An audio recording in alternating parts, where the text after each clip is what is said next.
बिस्मिल्लाहिर्रहमानिर्रहीम।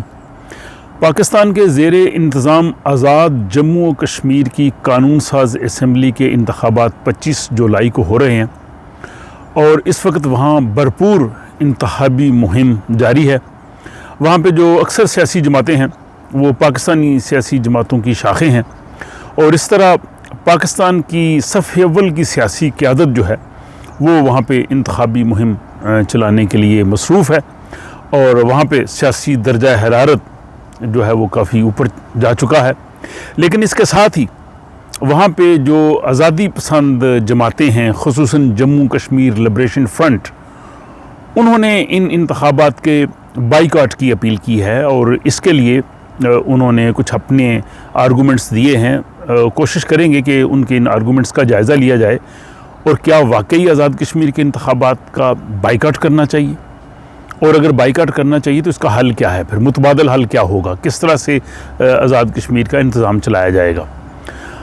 आज़ादी पसंद हलकों का कहना यह है कि मकबूजा जम्मू और कश्मीर में जो भारतीय जुल्म और सितम जारी है और ख़ुसूसन 5 अगस्त 2019 के इक़दामात के बाद वहाँ पे सूरत हाल जो है वो बहुत ही तशवीशनाक है और भारत ने वो जो इक़दामात किए हैं उनको वापस लेने के लिए वो बिल्कुल तैयार नहीं है, बल्कि वो कोशिश कर रहा है कि जो हिंद नवाज़ सियासी जमातें हैं उन्हें किसी न किसी तरह से इंतखाबी अमल में शामिल कर लिया जाए और दुनिया को ये दिखाया जाए कि वहाँ पे हालात जो है वो मामूल पर आ गए हैं और काफ़ी हद तक भारत ने वहाँ पे जो है वो सूरत हाल पे काबू पा भी लिया है।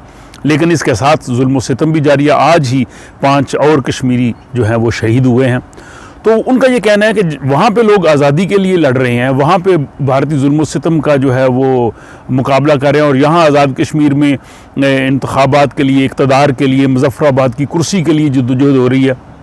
तो ये नहीं होना चाहिए। इससे जो है कश्मीर की आज़ादी की तहरीक जो है वो दूर चली जाएगी। और दूसरा, जब यहाँ पर इंतखाबात होंगे तो यहाँ पे आपस में इख्तलाफात भी पैदा होंगे, यहाँ पे बरादरीज़म को फ़रोग़ मिलेगा, यहाँ पे पैसे का जो है वो बेदरीग इस्तेमाल होगा, वहाँ पे नाजायज़ ज़राए होंगे। इन सब चीज़ों से जो आज़ाद कश्मीर जो एक बेस कैंप आज़ादी के लिए बनाया गया था, जो मकबूजा कश्मीर की आज़ादी के लिए काम करेगा, जो बैनुल-अक़वामी सतह पे मसला कश्मीर को उजागर करेगा, ये बिल्कुल ही दूर हट जाएगा।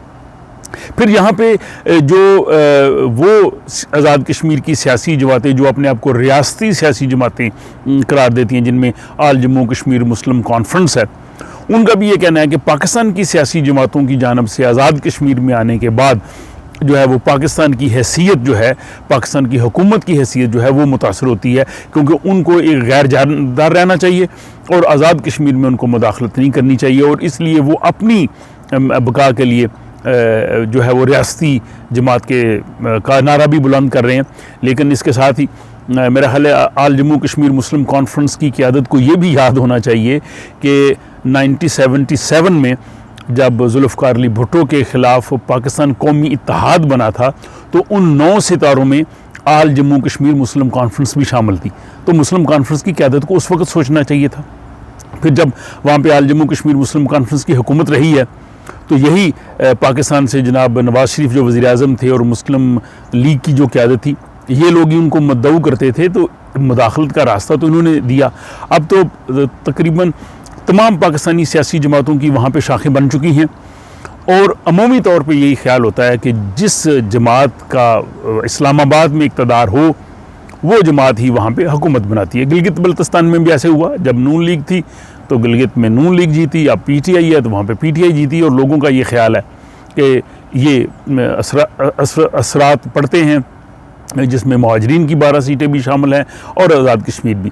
तो ये सूरत हाल जो है वो हमारे सामने है और वाकई तहरीक आज़ादी के लिए ये नुकसानदेह है। और क्या ये जो क़यादत उभर रही है, क्या ये लोग जाके कश्मीर की आज़ादी के लिए बात करेंगे?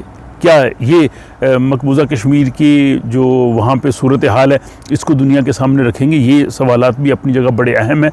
लेकिन अगर इन इंतखाबात का बाइकआउट कर दिया जाए तो बाइकआउट के बाद मुतबादल हल क्या है? आज़ाद कश्मीर का जो ख़िता है ये बुनियादी तौर पर 2.5 ज़िलों पे मुश्तमिल था, अब तो खैर इसके ज़िले और डिवीजन्स बन चुके हैं, बहुत बड़ा कर दिया गया है। कश्मीर हमने आज़ाद नहीं किया है, लेकिन आज़ाद कश्मीर को हमने बड़ा कर दिया इस लिहाज से, इंतज़ामी लिहाज से। तो इसका इंतज़ाम कौन करेगा? इस वहाँ पे हुकूमत किस तरह से, अगर आप वहाँ पे इंतखाबात नहीं करवाएंगे, कानून साज असम्बली नहीं होगी, तो फिर वही होगा जो 1947 के बाद आज़ाद कश्मीर में जो हुकूमत होती थी, वो वजारत अमूर कश्मीर का जो जॉइंट सेक्रेटरी था, जिसको वो चाहता था, वो आज़ाद कश्मीर का सदर बन जाता था। पहले सरदार इब्राहिम को बनाया गया, सरदार इब्राहिम को फिर 1950 के करीब जाके उतार दिया गया, फिर कर्नल अली अहमद शाह आ गए, फिर मीर मोहम्मद यूसुफ आ गए, फिर कर्नल शेर अहमद आ गए, फिर सरदार अब्दुल क़य्यूम आ गए, फिर सरदार इब्राहिम आ गए, और फिर जब कैच खुर्शीद साहब आए तो उन्होंने 1961 में जो है वो लोगों को वोट का हक़ दिया, जमहूरियत का हक़ दिया, कानून साज असम्बली बनी, और उस सब लोगों ने, आज़ादी पसंद लोगों ने भी जो है वो उसकी तायद की। और ये हमारे उन दोस्तों को याद होना चाहिए कि जनाब शहीद कश्मीर जनाब मकबूल भट्ट, उन्होंने भी आज़ाद कश्मीर असम्बली का इलेक्शन लड़ा था। तो या तो आप मुतबादल हल दें, और या आप जो है वो उस बयानिए के साथ चलें ताकि पब्लिक आपकी बात को लेके चल सके। और जहाँ तक आज़ाद कश्मीर में जो सियासी कशमकश जारी है, वो ऐसी है जैसे पाकिस्तान की बाकी जगहों पे भी है, और वहाँ पे ज़ाहिर बरादरियों की भी सियासत है, नज़रियाती सियासत है नहीं। वो लोग जो आज तहरीक इंसाफ का हिस्सा हैं, तारीख़ पढ़ लें, वो बहुत सी जमातों से हो के आए हैं, और क्या वो इमरान खान साहब की सियासत की वजह से और तहरीक इंसाफ के मंशूर की वजह से इसमें शामिल हुए? ऐसा नहीं है। उन्हें पता है कि मरकज़ में उनकी हुकूमत है, उनकी वजह से हम मुज़फ़्फ़राबाद की इक़्तिदार और कुर्सी तक चले जाएंगे। कल खुदा न खास्ता अगर इमरान खान साहब की हुकूमत नहीं रहेगी तो ये लोग वहाँ पे नहीं रहेंगे, बल्कि आज़ाद कश्मीर में सफ़े अव्वल के भी लीडर वो हैं जिन्होंने कोई जमात नहीं छोड़ी, हर जमात में रहे हैं, बल्कि यहाँ तक कि जो अपनी जमात बनाई थी उसमें भी नहीं रहे, उसको भी छोड़ के कहीं चले गए हैं। और वहाँ पर जो नज़रियाती सियासत का तो कहा नहीं जा सकता, वहाँ पे बरादरीज़म है। जिन जिन हलकों में बरादरियाँ मजबूत हैं, फॉर एग्ज़ाम्पल मीरपुर में जाट बरादरी के उम्मीदवार के अलावा कोई बंदा नहीं जीत सकता, भिंबर में जाट और राजपूत के अलावा तीसरी बरादरी का कोई बंदा नहीं जीत सका, सियालकोट और गुजरांवाले के जो महाजरीन के हल्के हैं उसमें गुजर बरादरी के अलावा किसी और बरादरी का बंदा नहीं जीत सकता। ये तो सारी सियासत है, और जमातें भी उन्हें ही टिकट देती हैं कि जो समितियाँ जीत सकते हैं।